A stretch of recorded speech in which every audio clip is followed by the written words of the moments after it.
So I'm here with Natalia Millman, and we're in this beautiful church, St. Peter's Church in St. Albans, and it's in preparation for Letters to Forever, which is your project.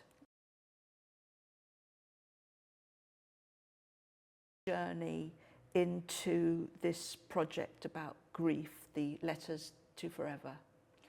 I think what inspired me is their unknown emotions and unknown experience that I was dealing with at that point. That, if you go all the way back, the origin of what it grew into. I think that the personal loss of my dad in 2019 and their unknown and the chaos that I felt inside me and inability to understand what's going on and trying to work things out. And it was an inquiry into, I think, my own human experience rather than taking it and creating an art project. At that point, I didn't have any idea that it will turn into something like this. It will incorporate my art and other people. To start with, it was just me trying to understand what was happening in my life. I never experienced any loss of that magnitude, and that was a time where you feel like you are suspended and you're in between two spaces, and you're kind of hovering above, and the reality is continuing, and you are detached and you don't feel connected. So I think that feeling of the unknown was something that I wanted to explore deeper. So after you lost your father, you found the gap in your life huge. Yeah.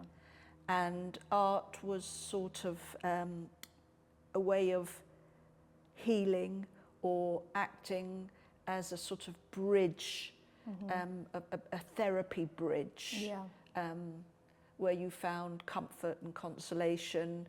Were you surprised?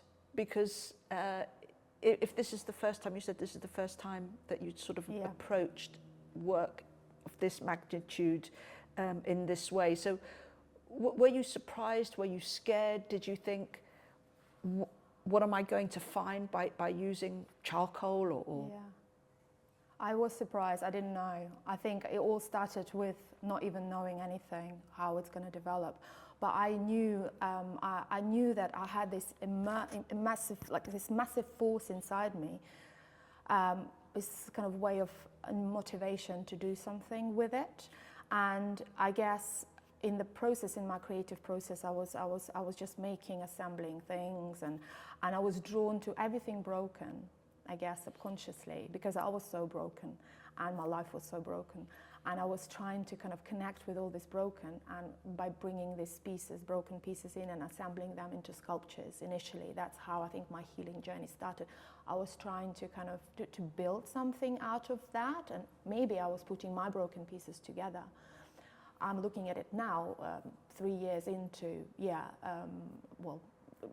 more than that, since 2019, and that's, I guess, what was happening. But at that time, I did not understand that. Yeah. Where did you find these broken pieces? Or were they objects or things that you had, or did you find them walking in the woods, or were they other people's possessions, maybe even your father's? I don't know, that you sort of held so much passion and at the same time anxiety, memories, and also throwing forward to the future. Did you take any and sort of smash them to make them part of your pieces, or were they all broken pieces that you found? They were all broken, and things that I would just find on the walks and on building sites. I remember that point we had a house built and everything's been slowly demolished, and again that idea of kind of the ruin, the brokenness, and then you kind of rebuild something new, and that was a house. It's kind of holding all of this. and the broken bricks and pipes and wires and everything that I would find, like tiles and pieces of something, and I would try and work out what that piece was, who did it belong to, what is its history, why is it broken, why is it forgotten, why did someone get rid of it, trying to bring this in and combine it into something else and give it another meaning and purpose, maybe, in a way. You must have felt a bit like an archaeologist of life, or you know, at the same time, whilst you're looking back like an archaeologist, it's almost like being a midwife. You're giving birth to something new. Yeah, so by doing this, going through this process, it was so, I think, therapeutic for me, as my own processing, my own therapy. And I wasn't talking to a professional, and I guess that was a way to deal with it. That was my outlet and my way of understand what's happening. Yeah. Did you purposely not speak or decide not to speak to a therapist because you wanted to channel everything that you felt about your loss into your artwork and for your artwork to speak for you? Exactly. I don't think therapists will really understand how I feel, and I felt like art probably has more power to understand me, and by making this, I felt like it understood me. And it's also the way of explaining yourself, because in this process, words with loss, you find difficulty articulating yourself, finding the right words. How do you feel? And I really, really struggle with it.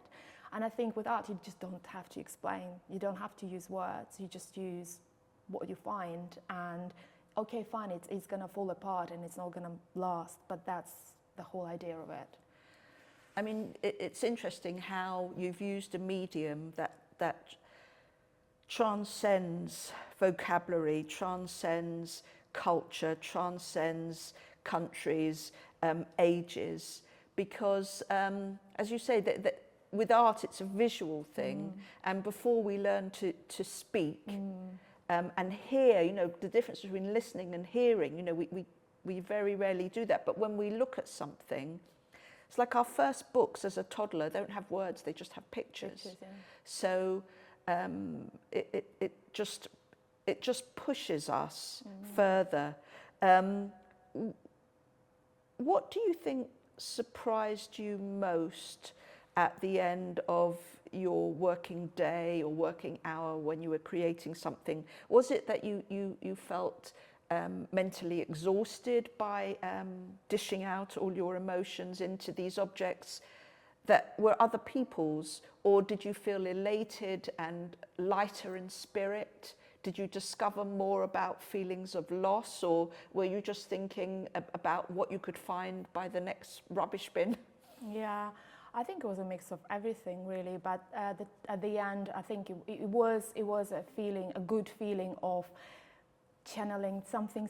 There was a release, definitely, and I think what was important is while I was working and in this process, I was bringing my dad with me, and it's that way of continuing this bond with him and that love that doesn't have anywhere to go. I was kind of channeling that love and him into this work, and I was thinking, oh, what would he think about that?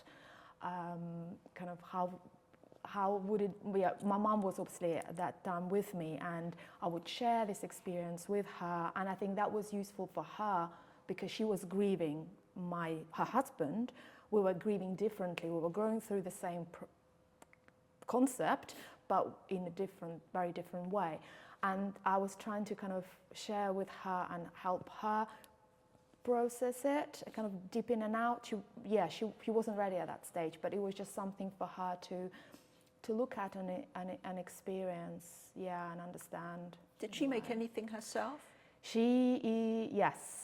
She actually, nothing specifically hers, but we co-created a few pieces together. Yeah, we've done a painting together where we worked side by side, and Obviously, it was her mark making against my mark making, and they were different but same colors. And when we tried to do it simultaneously and not kind of look at each other's work, and then when we stepped back, it was so powerful. It's just two of us in one piece. And my dad was a self-taught artist. He did it as a hobby, and he left a few sketches unfinished and some of his work. And I remember going through all these possessions. I was so kind of clinging to continue. So I've tried with a few pieces. I've took his sketches and I kind of developed them. So again, it's bringing him into my life and building on that. And he and your relationship with him through this artwork lives forever. Definitely, yeah. Like grief, grief is love, and all this love and grief, they will be with me until I'm no longer here. Yeah, but then it will continue to live on. Yes. Through the artworks. Yes, yeah. And the project that I'm doing now, touching, hopefully bringing other people and other stories in. How do you find working with other people and bringing them in? Because as a Ukrainian-born British artist, obviously the background culturally is very different. Yeah. And with events that are happening worldwide as well, here and back home. Yeah. How do you think that has affected your artwork in terms of trying to connect the two cultures so that it makes sense visually? Yeah, I struggled with it because what I did not know is how cultures grieve differently. Because I thought, it probably is the same, but no, it's not the same.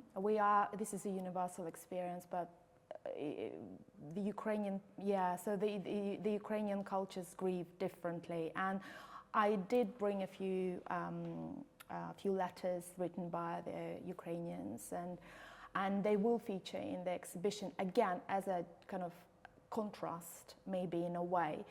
They don't have to be the same, they don't have to overlap, but that contrast is quite interesting to see.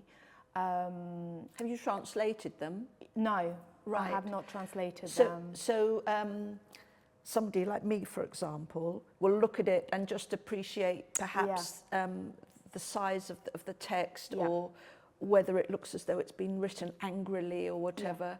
That's really interesting because much in the same way that altarpieces in churches are there, were commissioned to instruct a lot of the illiterate who couldn't read the Bible. So it's interesting how you're also bringing in pieces that someone like me wouldn't understand, but we can get the feeling of them just by giving them our time. Yeah, exactly. Like a gift. Yeah, exactly that. And it's like it's also like a mystery as well, in a way, like we're trying to work out what that letter says, but I'm not giving you the clue. I'm not giving you the answers as such. And there are a few letters written, and there's one letter written in Chinese, one letter written in Braille as well, that I'm not translating. Spanish. Do you know have you had them? Roughly, yeah. Right, okay. I know what they are about, not word for word, but I know what they're about. Right. Yeah. How did you select the letters then? I mean, did you base it on a pure emotion? Did you base it on a theme, whether somebody passed away from dementia or an accident? Or how did you invite people? Was there any particular premise, or did you just welcome everybody? There were no guidelines. My only guideline is you write a letter to your loss, and it's a general concept. It doesn't have to be a specific death. So I would invite people to write about any kind of loss, because there are so many different losses in our lives. So a few letters are written, most of them are written to people who died, but there are letters who are written to themselves and to living friendships that are broken up, to people who are still alive. people going through divorce or relationships. So the range is vast, although most of them they are written to the people who are lost. Yeah. And was there any stipulation as it could only be an A5 in size, or you don't use green ink, or was there any? No. I wanted people to express themselves. Right. I didn't want to put them into this box. Do it like I say. It was just anything, and obviously that's why it's so exciting to see this, because it's the time they spent with it, and they're thinking through what to put in this on this white piece of paper, and what words to use. And some letters have little sketches, some letters are 3 pages long, some letters only have 1 sentence. And it's in black, in green, in anything. Some letters are sent just a drawing and there's nothing on it. So, and that's the most exciting, I think, thing for me. When I was receiving the letters, I still could not open them for about 2.5 years, 3 years. I was just collecting them. They're coming in the post, and I would be excited. And I wasn't ready to do it, because I thought if I start opening them, then that's it. Something is going to start pouring out of me, or I'm going to have to do something. And I thought, no, I'm going to be patient, and when the time is right, I'm going to do it. How did you know when the time was right? I think when I got the funding, the time was right. But also, I think I was by collecting these letters and seeing how many are coming in, I knew something's happening here. People are entrusting me, and they don't know me, and they're sending me this letter in the post, and they're sharing their story. So it's a big deal. Something is going to happen now, and I was already getting ready to start opening them and transforming into an exhibition potentially. You actually took a lot of responsibility on your shoulders, and these people that you didn't know, these strangers, entrusted you with their mind. Yeah, totally. And I did not know how challenging it will be for me emotionally, but also how much responsibility it all is. Yeah. I mean, obviously, the power that you hold can either lift these people up or break them. So you have a huge duty, not just to the art world or to yourself, but to these hundreds of people that don't know that they are part of your journey. They know, Estelle. They know about this. Yeah, no, but what I mean is, they know they're being included. But they're part of your journey as well. It's not just that they're in an artwork. They're in part of your journey where you're rediscovering new emotions. Definitely. So whilst you're building them, they're also building you. Absolutely. Definitely. What did you discover about yourself emotionally that was either uplifting or scary? I think both. When I started this project, I was very scared of death, I think, because I never saw death so openly, and I think that's actually what kind of pushed me into have to face your fears. And so I'm not scared of death anymore, I think, or at least the fear is less. So that's a big change.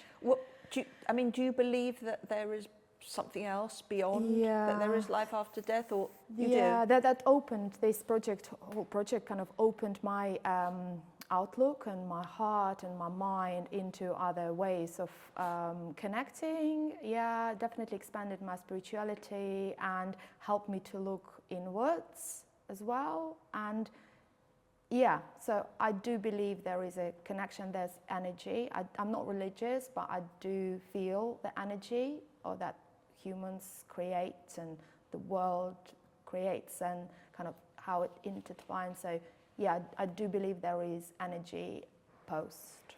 Yeah.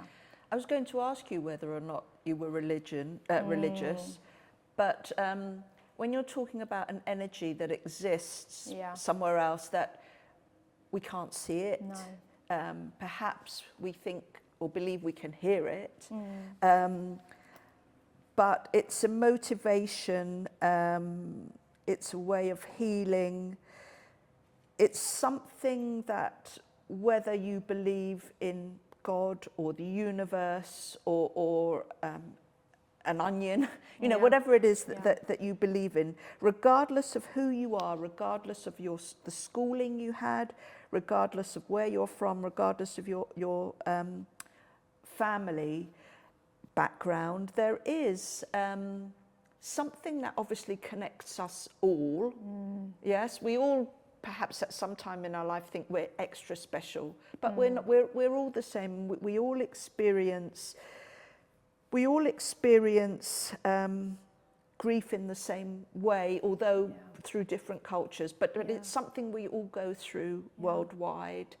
And I just wondered, it reminded me, I was thinking about if somebody, I mean, I know we're in a church, yes, but you don't have to be religious to be sat in a church, and you don't have to be religious to organise an art exhibition within a church. But it just made me think about how you're working and how nature is part and parcel of your work, whether you're working in the landscape or you're bringing the soil in.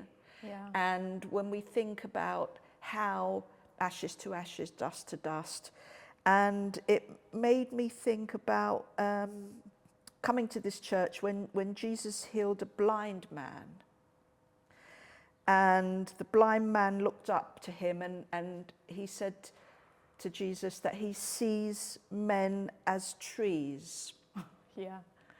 And then Jesus put his hand on the blind man's eyes, and all of a sudden the man saw clearly.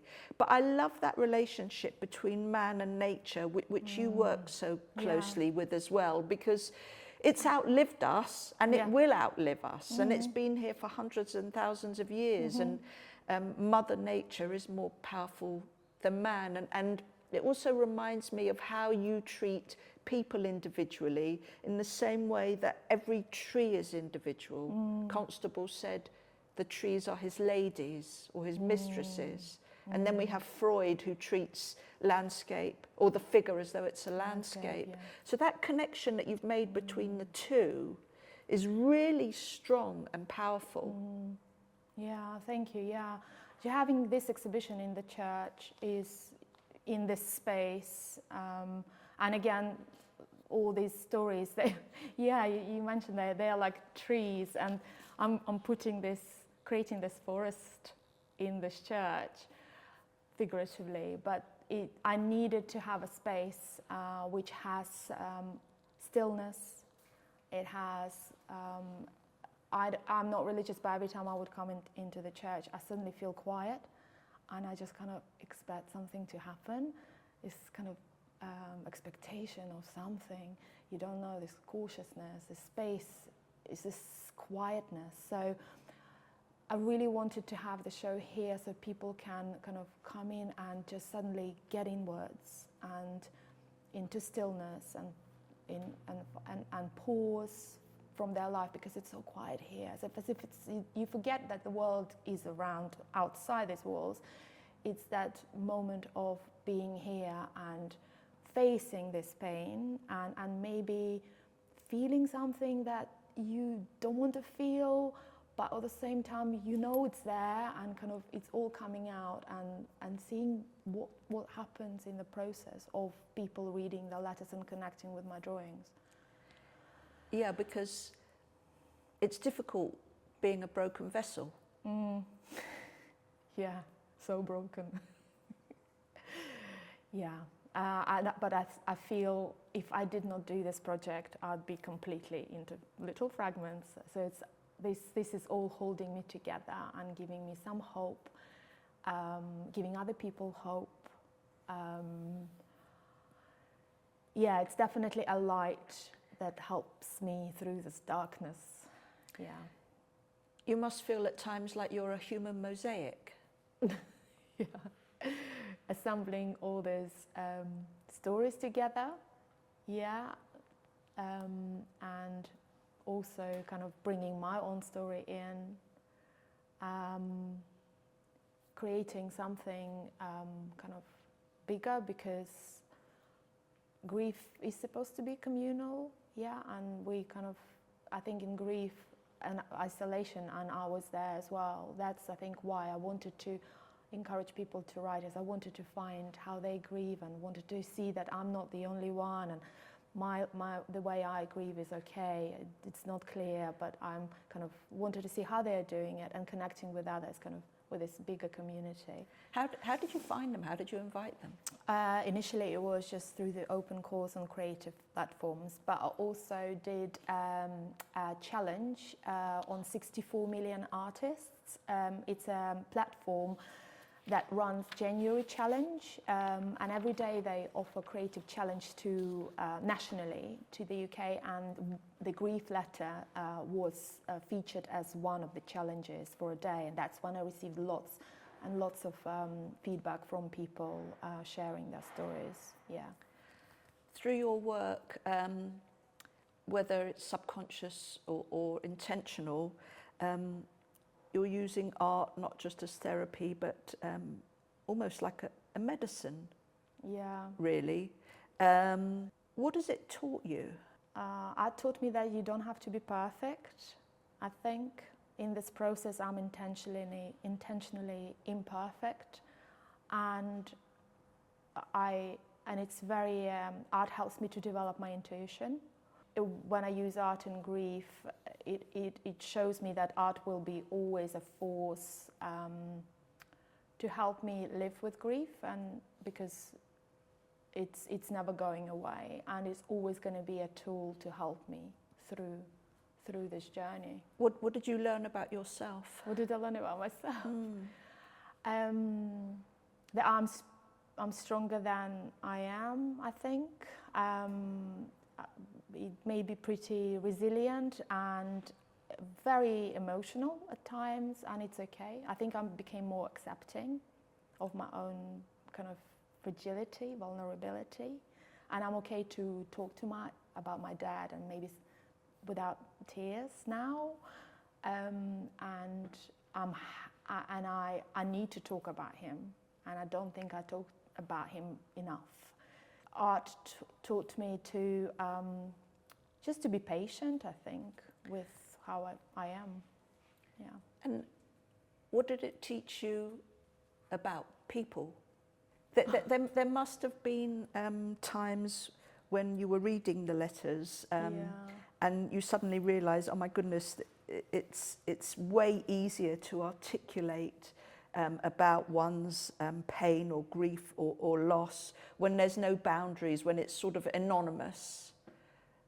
Because even though they may have signed the letters, the people are anonymous to you. Yeah, some of them are anonymous, some of them specifically don't mention their names. Some of them openly sign and even put their address on. Yeah, but they're not amongst your circle, you're a circle of friends, let's say. No, they're not. They're definitely not. But I can see that my project and the little notes that I receive with the letters saying thank you, and some of them never had this experience before and they're very grateful for it. And I've got a few testimonials coming in saying how useful it was, cathartic for people to do this. And I can see that by writing the letter or creating a letter and a drawing, it helps them. So I'm kind of opening a door for them. They'd never had this opportunity, and now they have it and they can use it again.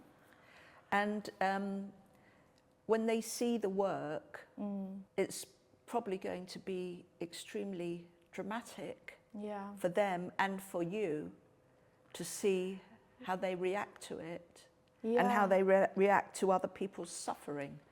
Yeah, it's like I never met them, but I feel like they all kind of became my family. And even reading certain letters, you connect to them so closely that you already kind of picture that person or the person who the letter is written to, it's like they become your world. So it would be great to maybe see a few people. Hopefully they will come and see the show. Yeah. What do you hope or think they'll take away from the exhibition?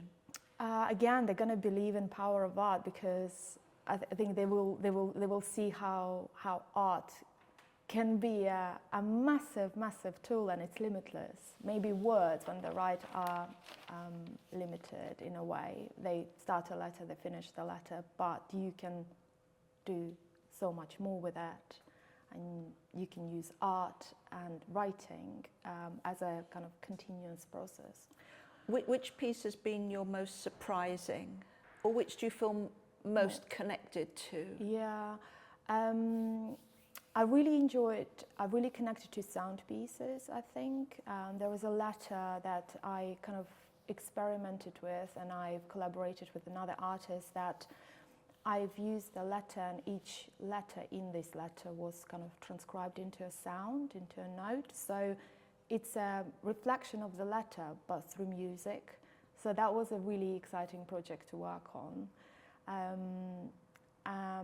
Yeah. So you're bringing all these different disciplinary actions and all these various artists together to make something for everybody, where they can feel comfortable to share their experience of grief, however old they are, wherever they're from, whatever their circumstances and stories. You're creating a safe space, so it's no longer a broken vessel that is unable to proceed.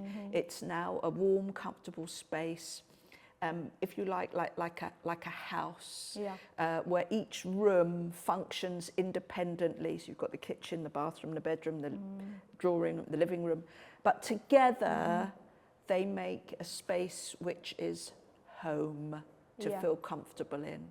And that's what you've done with all these individual pieces. They function on their own, but together with your collaborations and with your invited letter writers. Yeah, but also I think art is really, this whole project is using lots of senses. And I think that's how we understand the world better.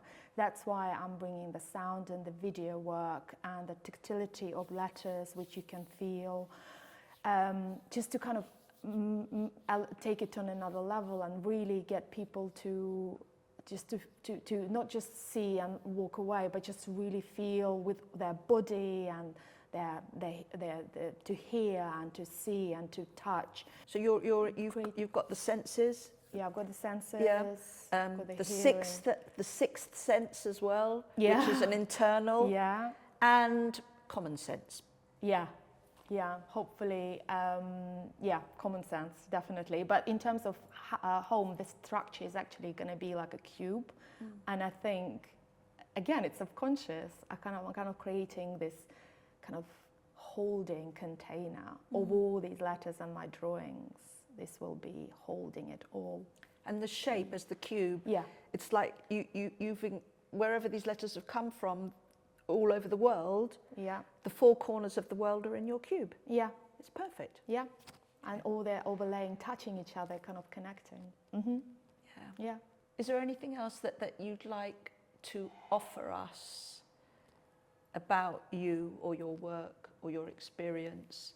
I think what I wanted to maybe share is, although loss is very against our instinct and very painful, and that's why we're not openly looking at it, I think if we don't look at it, it's kind of, for me, it feels like something big is missing from life. And for me, loss and this project really transformed me. And through loss, you do change. But if you are using that change positively and making something, build something with it, like there's a concept of resilient grieving and post-traumatic growth. It can help you grow, and it can be positive, which is very counterintuitive. I mean, stress also, because stress is such a dynamic force that we can't really control. I mean, we don't know when we're going to feel stressed. We can't diarise it or allocate it just to an hour a week or whatever. It does make us stronger, and it's part of life. You know, as soon as we're born, we're sort of tapped on the bottom, and we cry, and then it's like, well, every day tells us why we cry, you know, and we grow and we grow, and then we grow into adults, and we take on responsibility, and then we end up needing help like a child does. So it's a full circle. It's definitely a full circle, and that ring, that circle, is like a hug as well. It's unavoidable, but I think it's commendable that you've not kept your art for yourself, which would have been very selfish. You've widened the arena, and you've helped a lot of people, and you will help a lot of people find comfort and joy, and not be afraid of the word stress, but that we can see how it is as natural as the breath we take. Yeah, definitely.